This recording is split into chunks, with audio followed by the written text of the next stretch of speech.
राधे दोस्तों, आज हम पढ़ेंगे बैसाख मास के कृष्ण पक्ष में की जाने वाली एकादशी बरूथनी एकादशी का महात्म्य। तो चलिए पढ़ते हैं। युधिष्ठिर ने पूछा, हे वासुदेव, बैसाख मास के कृष्ण पक्ष में किस नाम की एकादशी होती है? कृपया उसकी महिमा बताइए। भगवान श्री कृष्ण बोले, राजन, बैसाख कृष्ण पक्ष की एकादशी बरूथनी एकादशी के नाम से प्रसिद्ध है। यह इस लोक और परलोक में भी सौभाग्य प्रदान करने वाली है। बरूथनी के व्रत से सदा सुख की प्राप्ति और पाप की हानि होती है।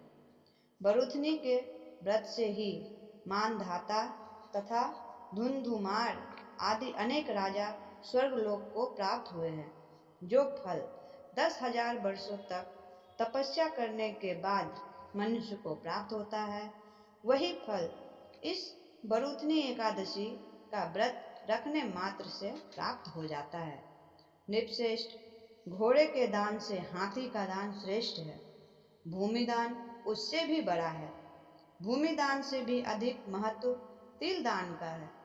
तिल दान से बढ़कर स्वर्ण दान और स्वर्ण दान से बढ़कर अन्न दान है, क्योंकि देवता, पितर तथा मनुष्यों को अन्न से ही तृप्ति होती है। विद्वान पुरुषों ने कन्या दान को भी इस दान के ही समान बताया है। कन्या दान के तुल्य ही गाय का दान है। यह साक्षात भगवान का कथन है। इन सब दोनों से भी बड़ा विद्या दान है। मनुष्य बरूथनी एकादशी का व्रत करके विद्या दान का भी फल प्राप्त कर लेता है। जो लोग पाप से मोहित होकर कन्या के धन से जीविका चलाते हैं, वे पुण्य का क्षय होने पर यातनामय नरक में जाते हैं। अर्थात सर्वथा प्रयत्न करके कन्या के धन से बचना चाहिए। उसे अपने काम में ही नहीं लगाना चाहिए।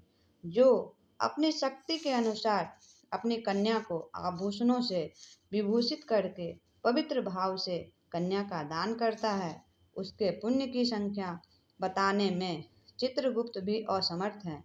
बरूथनी एकादशी करके भी मनुष्य उसी के समान फल प्राप्त करता है। राजन, रात को जागरण करके जो भगवान मधुसूदन का पूजन करते हैं, वे सब पापों से मुक्त हो परम गति को प्राप्त होते हैं। अतः पाप भीरु मनुष्यों को पूर्ण प्रयत्न करके इस एकादशी का व्रत करना चाहिए। यमराज से डरने वाला मनुष्य अवश्य बरूथनी का व्रत करे। राजन, इसके पढ़ने और सुनने से सहस्त्र गोदान का फल मिलता है और मनुष्य सब पापों से मुक्त होकर विष्णु लोक में प्रतिष्ठित होता है। राधे राधे दोस्तों।